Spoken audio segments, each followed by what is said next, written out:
জয় শ্রীকৃষ্ণ। রাধে রাধে। আজ 13ই মে, বাংলার 29শে বৈশাখ, বুধবার। আজ ঘরে ঘরে পালিত হবে অপরা একাদশী ব্রত। গতকাল দুপুর 2:52 এই একাদশী তিথিটি শুরু হয়েছে এবং শেষ হবে আজ দুপুর 1:29। আগামীকাল এই ব্রত পালন করতে হবে ভোর 5:31 থেকে সকাল 8:14 মধ্যে।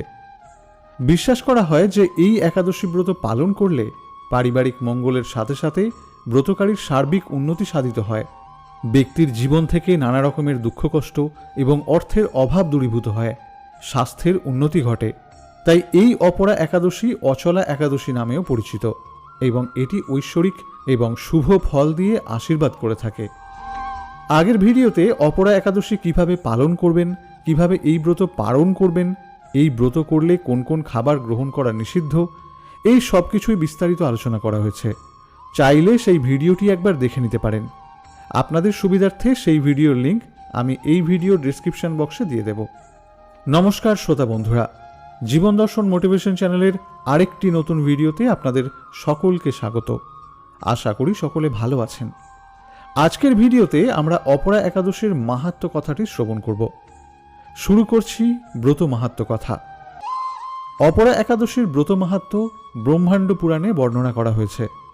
মহারাজ যুধিষ্ঠির শ্রীকৃষ্ণকে জিজ্ঞাসা করলেন, হে শ্রীকৃষ্ণ, জ্যৈষ্ঠ মাসের কৃষ্ণপক্ষিয়া একাদশীর নাম কি এবং তার মাহাত্ম্যই বা কি? আমি শুনতে ইচ্ছা করি।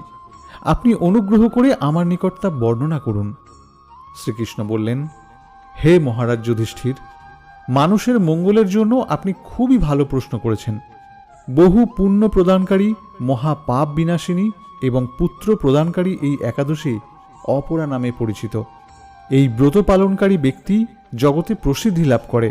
ব্রহ্মহত্যা, গোহত্যা, ভ্রূণ হত্যা, পরনিন্দা, পরস্ত্রীগমন, মিথ্যা ভাষণ প্রভৃতি গুরুতর পাপ এই ব্রত পালনে বিনষ্ট হয়ে যায়। যারা মিথ্যা সাক্ষ্যদান করে, শাস্ত্রের মিথ্যা ব্যাখ্যা প্রদান করে, জ্যোতিষীদের মিথ্যা গণন এবং মিথ্যা চিকিৎসায় রত থাকে, তারা সকলেই নরক যন্ত্রণা ভোগ করে। এই সমস্ত ব্যক্তিরাও যদি এই ব্রত পালন করে তবে তাদের সমস্ত পাপ থেকে মুক্তি হয়। অপরা একাদশীর ব্রত মাহাত্ম্য নিয়ে ব্রহ্মাণ্ড পুরাণে বলা হয়েছে, প্রাচীনকালে মহিধ্বজ নামে এক ধর্মপ্রাণ রাজা ছিলেন। তার এক ছোট ভাই ছিল, নাম হল বজ্রধ্বজ। সে ছিল মহাপাপী এবং অধার্মিক। সে রাজাকে অতি ঘৃণার চোখে দেখত। সে রাজ্যে অসৎ কাজ করে বেড়াত। একদিন বজ্রধ্বজ রাতের অন্ধকারে রাজাকে হত্যা করল। এরপর রাজা মহিধ্বজের মৃতদেহকে জঙ্গলে নিয়ে গিয়ে একটি অশ্বত্থ গাছের তলায় পুঁতে দিয়ে এলো তার ভাই বজ্রধ্বজ। আকস্মিক মৃত্যুর কারণে ধর্মপ্রাণ রাজা প্রেতযোনি প্রাপ্ত হলেন।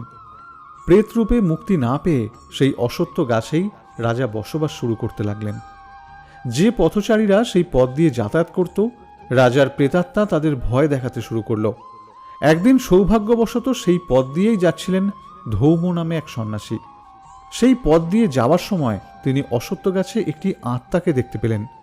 ধ্যানযোগে তিনি রাজার এই পরিণামের কথা সবই জানতে পারলেন। রাজাকে প্রেতযোনি থেকে মুক্ত করার সংকল্প নিলেন তিনি। সন্ন্যাসী তার শক্তির দ্বারা রাজার আত্মাকে গাছ থেকে নামিয়ে আনেন এবং পরলোক গমনের আদেশ দেন। সৌভাগ্যের কথা হলো, সেই সময়টি ছিল অপরা একাদশী তিথি। আত্মাকে স্বস্তি দিতে তিনি একাদশীর ব্রত করবেন বলে স্থির করলেন। একাদশীর উপবাস থেকে প্রাপ্ত ফল তিনি আত্মার উদ্দেশ্যে নিবেদন করলেন। এই পুণ্যের প্রভাবে রাজা প্রেতযোনি থেকে মুক্ত হলেন এবং দিব্য দেহ ধারণ করে স্বর্গে গমন করলেন। এই অপরা একাদশীর মাহাত্ম্য সম্পর্কে ভগবান শ্রীকৃষ্ণ যুধিষ্ঠির মহারাজকে আরও বললেন, একজন ক্ষত্রিয় যদি স্বধর্ম ত্যাগ করে যুদ্ধক্ষেত্র থেকে পালিয়ে যায় তবে সে ঘোরতর নরকগামী হয়, কিন্তু সেও যদি এই ব্রত পালন করে তাহলে সে মুক্ত হয়ে স্বর্গেই গতি লাভ করে। মকর রাশিতে সূর্য অবস্থানকালে মাঘ মাসে প্রয়াগে স্নান করলে যে পুণ্য লাভ হয়, শিবরাত্রিতে কাশীধামে উপবাস করলে যে পুণ্য লাভ হয়, গয়াধামে বিষ্ণু পাদপদ্মে পিণ্ডদান করলে যে ফল লাভ হয়, সিংহ রাশিতে বৃহস্পতির অবস্থানে গৌতম নদীতে স্নানে, কুম্ভে কেদারনাথ দর্শনে, বদ্রিকাশ্রম যাত্রায় এবং বদ্রীনারায়ণ সেবায়, সূর্যগ্রহণে কুরুক্ষেত্র স্নানে, হাতি ঘোড়া স্বর্ণদান এবং দক্ষিণাসহ যজ্ঞ সম্পাদনে যে ফল লাভ হয়, এই ব্রত পালন করলেও সেই সমস্ত ফল অনায়াসে লাভ করা যায়। হে মহারাজ যুধিষ্ঠির, এই অপরা একাদশী ব্রত পাপরূপ বৃক্ষের কুঠার স্বরূপ, পাপরূপ কাষ্ঠের দাবাগ্নির মতো, পাপরূপ অন্ধকারের সূর্য সদৃশ এবং পাপ হস্তির সিংহ স্বরূপ। এই ব্রত পালন না করে যে ব্যক্তি জীবন ধারণ করে, জলে বুদবুদের মতোই তাদের জন্ম মৃত্যু কেবল সার হয়ে থাকে। অপরা একাদশীর উপবাস করে বিষ্ণু পুজো করলে সর্ব পাপ থেকে মুক্ত হয়ে বিষ্ণুলোকে গতি হয়। শুধু তাই নয়, এই ব্রত কথা শুধুমাত্র শ্রবণ বা পাঠ করলেই সহস্র গোদানের ফল লাভ হয়ে থাকে। এইভাবে ভগবান শ্রীকৃষ্ণ যুধিষ্ঠির মহারাজের কাছে অপরা একাদশীর মাহাত্ম্য বর্ণনা করলেন। আমরা প্রতিদিনের জীবনে জেনে এবং না জেনে অনেক রকমের পাপ করে থাকি। একাদশীর ব্রত পালন করলে সেই সব অনিচ্ছাকৃত পাপ থেকেও নিষ্কৃতি পাওয়া যায়। তাই আপনিও নিষ্ঠার সঙ্গে এই ব্রত পালন করুন। আজ এ পর্যন্তই। যে সকল শ্রোতা বন্ধুরা এতক্ষণ ধরে ভিডিওটি শ্রবণ করলেন তাদের অসংখ্য ধন্যবাদ। যদি ভিডিওটি দেখে আপনার ভালো লেগে থাকে তাহলে একটি লাইক করবেন এবং আপনার প্রিয়জনদের সাথে ভিডিওটি শেয়ার করবেন। আর অবশ্যই চ্যানেলটি সাবস্ক্রাইব করবেন এবং কমেন্টে লিখবেন জয় শ্রীকৃষ্ণ।